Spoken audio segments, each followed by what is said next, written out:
네, 안녕하세요. 네. 저번 시간까지 저희가 이제 합을 다 끝내고 지장간까지 봤고요. 오늘부터 이제 형충파해를 할 거거든요. 근데 이제 일단 형부터 들어갈 거고, 충은 시간이 되면은 이 시간 안에 끝내고, 안 되면 다음 시간으로 넘어갈 수도 있어요. 일단 형살이라고 하잖아요, 저희가 보통. 그러면 형살이 다들 아시겠지만 이렇게 쓰거든요. 이 형자가 형벌 형자고, 살이 죽일 살자예요. 되게 살벌하죠. 무섭고.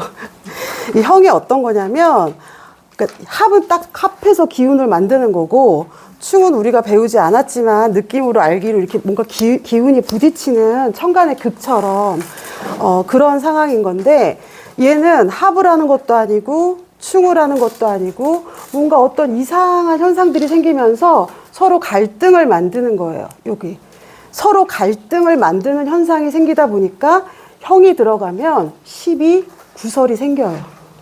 그리고 갈등 상황이니까 뭐 투쟁이라던가 뭐 그런 상황들이 많이 생기는 거고, 형이 그런 상황들이 생기다 보니까 형살의 직업이 그것과 관련돼서 뭐 검찰, 경찰, 그리고 형살은 아까 죽일 살자도 들어갔잖아요. 그래서 생사여탈권과 관계가 있거든요. 그래서 종교인, 소방관, 셰프, 그쵸, 금융 이런 쪽이 이 형살의 직업성이에요.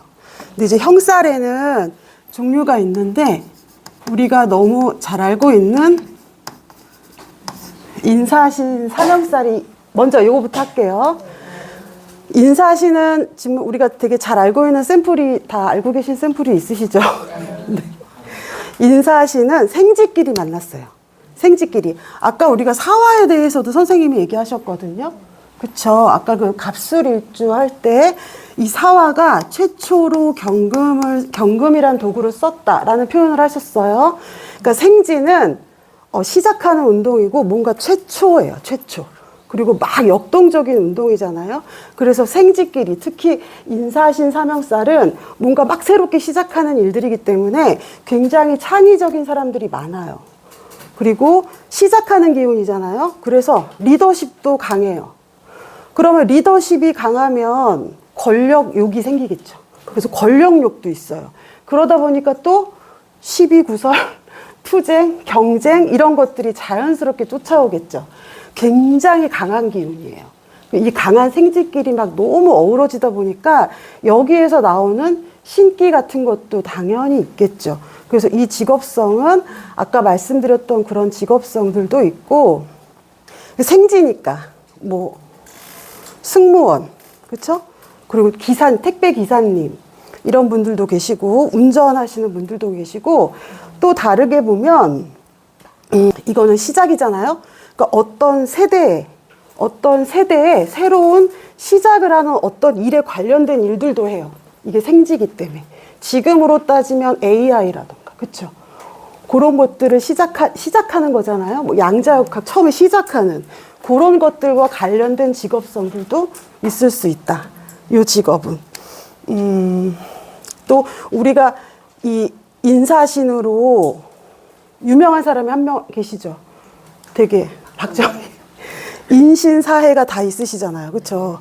그러니까 되게 인생이 좀 그러니까 인사신은 생쥐기 때문에 성공도 되게 빠른데, 거기에서 이렇게 내려오는 경우에도 속도가 되게 빨라요. 그리고 형살이기 때문에 투쟁하고 뭐 쿠데타하고 이런 느낌이니까 조용히 내려올 수가 없겠죠. 예. 이 박정희 대통령은 그래서 어떻게 보면은 그때 60, 70년대 우리나라가 되게 전쟁 끝나고 폐허가 되어 있을 때 진짜 빠른 경제 성장을 이루게 해줬어요. 이 빠른 사주를 가지고. 그래서 분명히 음과 양이 있었지만 그렇게 빠르게 뭔가 가져갈 수 있는 거는 인사신의 힘도 분명히 있었다. 응? 네, 추진력.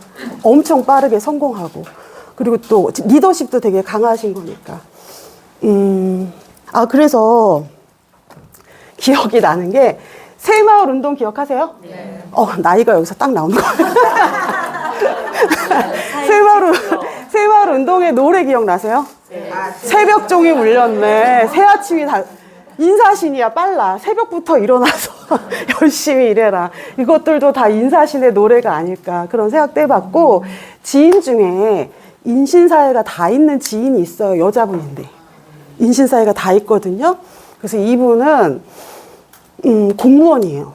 공무원이신데 이제 공무원이신데 취미로 검은고를 막 하시고 그리고 발레도 막 추시고, 그리고 막 프랑스어도 배우시고, 그러니까 하시는 일이 인신사회가 막 생지라서 많잖아요.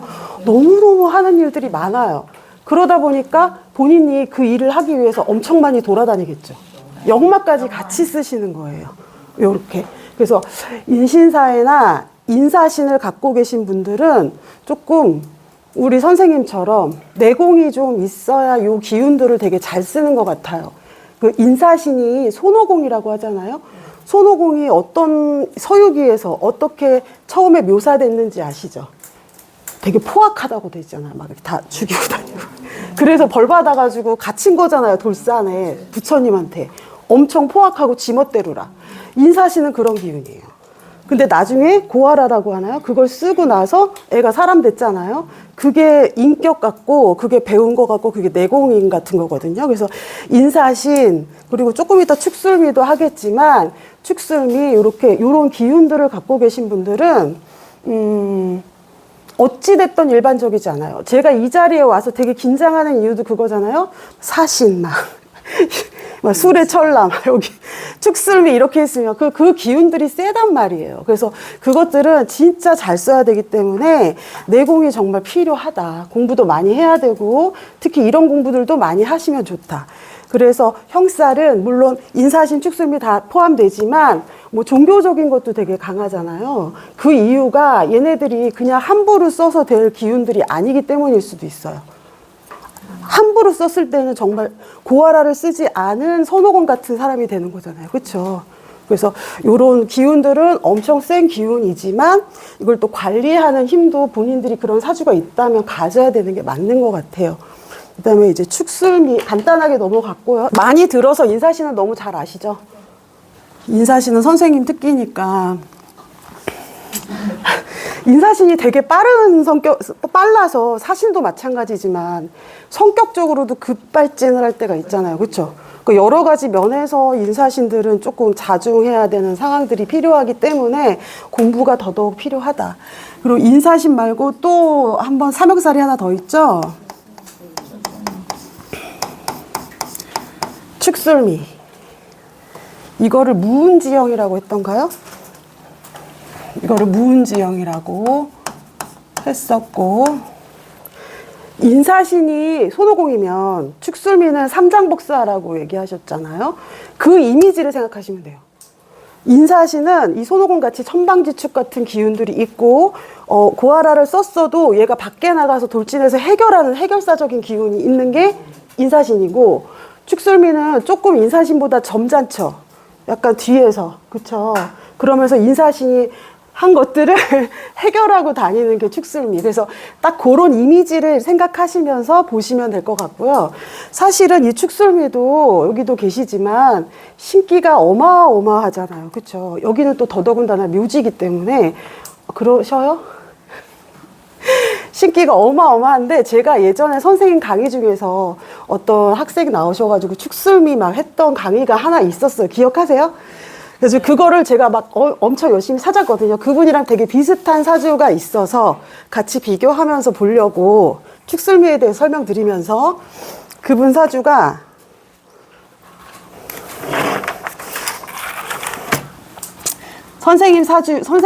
그 강의에 나왔던 분 사주가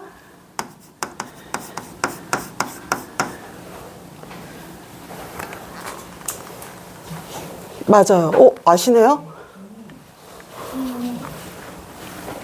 을미 아니고 김인가요? 잘못 알았구나.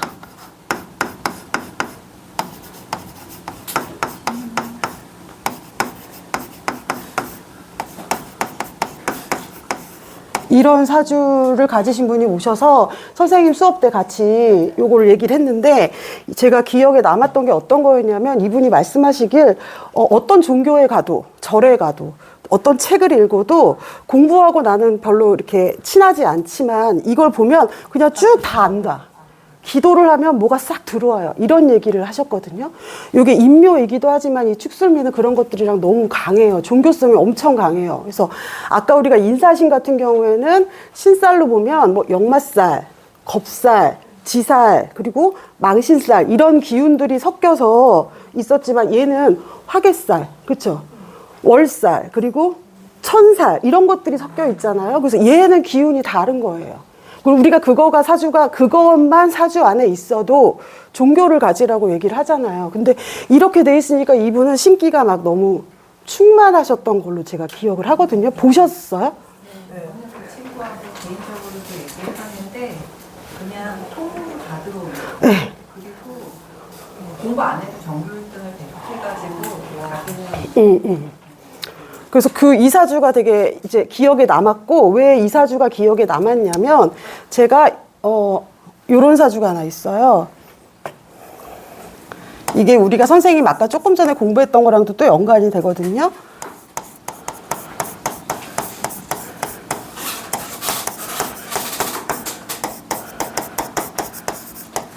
비슷하죠?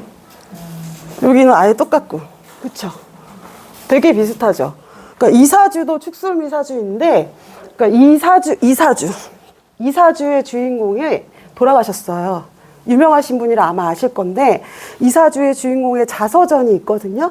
거기에 보면 어렸을 때부터 나는 제2의 인격이 있다는 걸 알고 있다. 라고 얘기해요. 이 되게 괜찮은 내용이 있어서 제가 한 구절 갖고 왔거든요.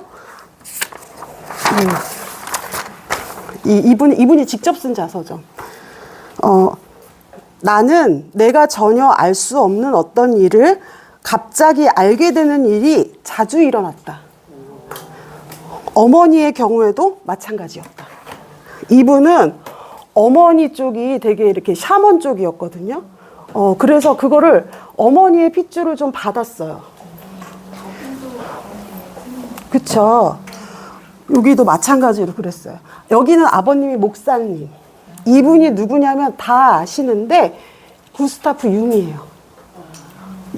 융은 심리학자이자 정신과 선생님이잖아요. 닥터잖아요. 근데 융은 과학과 그리고 의학에 대한 공부만 한 게 아니라 이 사람은 샤먼이 되게 많은 사람이에요. 그래서 이 사람 자체가 좋아하고 했던 공부가 연금술, 고대 주술, 신비주의 이런 거를 되게 많이 심취했었던 분이라고 하거든요. 그러니까 그 정도의 내공이 있고 거기에 플러스 의학과 과학이 들어가서 이분이 대가가 되신 거잖아요, 사실은. 그러니까 축술미는 이런 되게 센 기운들이 있어요. 축술미 자체가. 그래서 응? 근데 지금 비겁들이잖아요, 축술이. 네. 저는 정직격에 정리했던 걸로 전혀 그런 게 없더라고요. 이제 본인은 모르는데 있을 수도 있고 다른 사람들은 또 어떻게 꿈을 안 꾸는 것도 뭐 어떤 상황이겠지만 다른 사람들은 또 다르게 생각할 수도 있어요. 지금 이분도 마찬가지지만 안 나오나요? 이분이랑 사주적인 공통점이 하나가 있는데 뭔지 혹시 아세요? 없는 글자가 있죠. 둘 다 무인성이에요. 구스타프 융이 무인성이야. 이 정도의 신기가 있는데 무인성 정도는 돼야 헷갈림 없이 뭔가 탁 판단하고 받아들일 수 있었을 것 같아요. 여기에 인성까지 있었으면 아까 우리 조금 전에 수업 시간에 선생님이 그랬죠. 인성이 있으면 자꾸 되돌아보고 맞나 생각한다고. 그렇죠? 여기는 좀 직감력과 통찰력으로 받아들이지 않았을까. 이 융은. 네? 네. 그래서 이 융은 동양 철학이랑 저희가 하고 있는 이 명리학이랑 되게 닮아 있는 학문이거든요. 이분께 뭐 프로이드도 있고 같은 세대에 프로이드도 있고 융도 있고 아들러도 있지만 그 중에서 융이 제일 동양 우리 명리하고 되게 닮아 있어요. 그러니까 우리가 여태까지 저하고 했던 수업이 있잖아요. 우리 뭐 청간부터 해가지고 지장간까지 배웠는데 저하고 같이 공부했던 거를 토대로 그걸로만 요 사주를 한번 같이 볼게요. 여기 지금 프로이드가 제일 먼저, 제일 유명한 게 많죠. 프로이드 그 학문 중에서. 다 아마 아실 건데, 뭐, 우리 제일 페르소나라는 거 아시죠? 페르소나와 섀도우를 얘기했어요. 그쵸? 이 사람은. 그러면, 이 기토가, 아이고.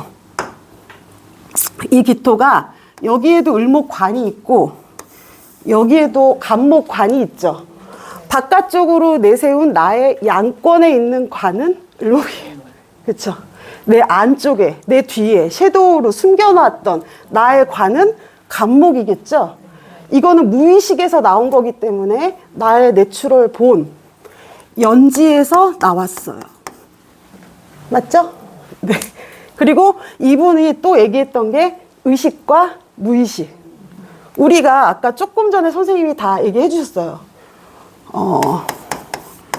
술, 해가 있으면 경계에 있는 사람이다. 그쵸? 이분도 여기 술해가 있죠. 그래서 술해는 하루로 따져도 해가 지고 밤이 되는 거잖아요. 해는 우리가 볼 수 있는 데죠. 거기는 의식. 해수로 들어가면 우리가 볼 수 없죠. 잠자야 되잖아요. 거기가 무의식. 이거를 갖고 있으셨던 분이죠. 거기다가 여기가 미토잖아요. 여기는 아빠가 스님이라고 하셨나요? 네. 근데 여기는 미토잖아요. 미토는 아까 문명의 끝이죠. 여기는 해묘미와 사오미 운동을 하는 곳이에요. 목화의 운동. 목화의 종교는 어디였죠? 기독교. 여기는 지금 목사님이셨어요. 근데 여기가 목사님이신데 이 기축은 얘랑 충미충을 하죠. 그러면 우리가 방합으로 짜면 직업성을 그대로 갖고 올 거예요를 배웠잖아요. 여기에 직업성을 안 갖고 왔겠죠. 근데 여기 어때요? 조상하고 해자축을 짰죠. 그래서 아빠는 목사인데 할아버지, 작은 할아버지, 뭐 그 친척들 전부 다 의사였어요. 요렇게 갖고 왔죠. 거기 이제 지장간 배웠잖아요, 우리. 요 안에, 축토 안에 개수가 있고, 신금이 있고, 기토가 있어요. 우리가 축토를 뭐라고 배웠죠? 보물창고라고 배웠죠. 축토, 술토는 보물창고다. 여기에는 개수가 편재잖아요. 여기로 올라갔죠. 그럼 와이프잖아요. 그쵸? 와이프의 이름도 제가 하나 갖고 왔는데, 엠마 라우센 바흐래요. 와이프의 이름이. 여러분 다 아시는 분 집안이에요. 와이프의 집안은 IWC 아시죠? 시계. 명품 시계. 그 집안이에요. 그래서 거기에서 유산을 어마어마하게 받았대요. 그래서 융이 다른 데 신경 안 쓰고 이 공부만 할 수 있게 해줄 수 있었다라고 되어 있거든요. 그 와이프 집안이 어마어마한 집안이었던 거예요. 거기가, 이건 잠깐 밖으로 새지만 최초로 손목시계를 만든 데래요. 그 전에는 이렇게 빼서 봤던 괴중시계였는데 손목시계를 최초로 만든 데가 IWC. 그리고 남성의 손목시계를 만든 건 항공 그거 하다 만든 거라 그건 까르띠에. 이게 다른데 최초는 여기라고 하더라고요. 굉장히 비싸고 고가잖아요. IWC는 지금까지도. 그래서 여기는 부족함이 없었겠죠. 와이프가. 근데 와이프가 여기 떴어요. 천간으로 뭐가 떴다. 그럼 보여지는 거잖아요. 물론 이 자리는 월간이기도 해서 아빠를 나타내기도 해요. 아빠는 여기 임묘된 거죠. 말하자면 편제는. 그러니까 여기가 이제 가족사까지 얘기하면 길어지는데 아빠가 목사인데 아들인 융이 봤을 때 아들은 어렸을 때부터 귀신하고도 얘기하고 안 보이는 것도 보이는데 아빠는 목사인데 신에 대해서 얘기를 하면 그냥 믿어. 알려고 하지 마. 아들이 봤을 때는 아빠가 신적인 교류가 없었던 것 같이 느껴진 거예요. 그래서 되게 실망했다고 하거든요. 그래서 실패한 아버지, 실패한 목사라고 생각했대요. 그래서 여기 임묘됐을 수도 있어요. 근데 우리는 이제 여기에서 뜬 걸 볼 건데 안방에서 있던 개수가 왜 월간에 떴냐. 그러면 여태까지 우리가 지금 다른 되게 유명하신 그 학자들, 뭐 예술가 엄청 많잖아요. 그럼 그 남자분들, 모든 남자들 잘 나가는 분들의 공통점. 와이프를 되게 하찮게 생각하잖아요. 바람을 많이 피고. 그쵸? 엄청 많이 막 이러는데 이분도 바람을 피긴 폈어요. 피긴 폈지만 이분이 여기다가 요걸 띄운 건 그러니까 그 유명한 배우신 분들 중에서 가장 이분이 좀 그래도 존경할 만한 어떤 일인데 아기들을 다 키우고 와이프를 공부를 시켰대요. 그래서 와이프도 정신분석 학자고 책도 썼다고 그러더라고요. 그러니까 사회적으로 와이프를 탁 이렇게 띄운 거거든요. 이제 그런 것도 이렇게 보면 재밌을 것 같아요. 거기다 또 다르게 봤던 건 개미가 있고 기축이 있고 갑술이 있잖아요. 이거를 한번 따로따로 봐봤어요. 이게 프로이드고 이게 만약에 융이라면 이게 아들러가 아닐까. 프로이드는 다 아시죠? 얘는 막 성적 추동에 의해서 사람들은 다 뭐든지 움직인다 이렇게 나오잖아요. 이렇게 딱딱한 거 한번 보면 그거다 이러면서 그쵸? 여기 어때요? 미토 이 열정적인 여기에서 그쵸? 그리고 여기 지금 개수는 현재이기도 하는데 사회적인 아빠로 융이 같이 모셨잖아요. 아빠한테 실망하고 여기 사회적인 아빠를 하고 생각했었거든요. 그래서 여기가 아마 프로이드가 아닐까. 그리고 기축 여기는 뭐 완전히 축토는 귀신방이잖아요. 그쵸? 무의식이고 아무도 못 보는 거. 요거는 말 그대로 그냥 융을 말하는 것 같고 저도 잘 모르지만 아들러는 개인 심리학을 처음으로 말했던 사람이라고 하거든요. 근데 이 사람은 키워드가 용기예요. 그래서 열등감으로부터 사람이 어떻게 하려고 움직여서 좋아진다 라고 얘기했거든요. 어떻게 보면 우리가 갑수를 아까도 배웠지만 이게 금이라고 하셨잖아요. 돌산 위에 나무예요. 그쵸? 아들러의 얘기했던 거랑 되게 비슷하지 않아요? 그래서 이렇게 볼 수도 있다. 재미있게. 그래서 어찌됐든 축술미에 대해서 제가 이걸 갖고 온 거는 이 사람이 그렇게 유명하고 어떻게 보면은 되게 이론적인 사람임에도 불구하고 축술미를 갖고 태어나서 굉장히 정신적으로 일반인들보다 훨씬 더 많이 교감하고 우리가 경험하지 못했던 것들을 되게 많이 경험했던 사람이 아닐까. 이것도 잠깐 사족인데 레드북이라고 아세요? 융이 썼던 책인데 그거를 융이 죽은 다음에 함부로 출간하지 못했대요. 출간한 지 얼마 안 된 걸로 돼 있거든요. 저도 사다만 놓고 아직 못 읽었는데 거기에는 귀신 얘기부터 귀신하고 대화한 얘기부터 그런 것들이 많대요. 그러니까 융은 약간 그쪽에 굉장히 영감 쪽으로 가까웠던 사람이에요.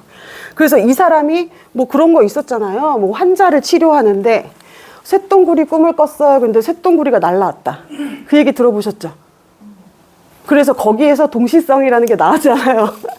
그런 얘기도 있는데 그게 약간 양자 얽힘 같은 건데 일반인들 같으면 어머 웬일이야 어머 이러고 넘어갈 건데 이 정도 내공이 되니 이 사람은 이걸로 또다시 어떤 뭔가를 만들지 않았을까 이런 생각도 해봤고 아까 제가 융이 우리 그 명리하고 되게 비슷하다고 얘기했던 건 아까 처음 말씀드렸던 것처럼 뭐 페르소나나 무의식 그렇죠. 페르소나나 섀도우 뭐 의식과 무의식 그리고 뭐 여성 안의 남성성 이런 거 얘기했잖아요. 뭐 아니마 아니무스 남성 안의 여성성 사실은 이게 다 음과 양을 얘기하는 거거든요.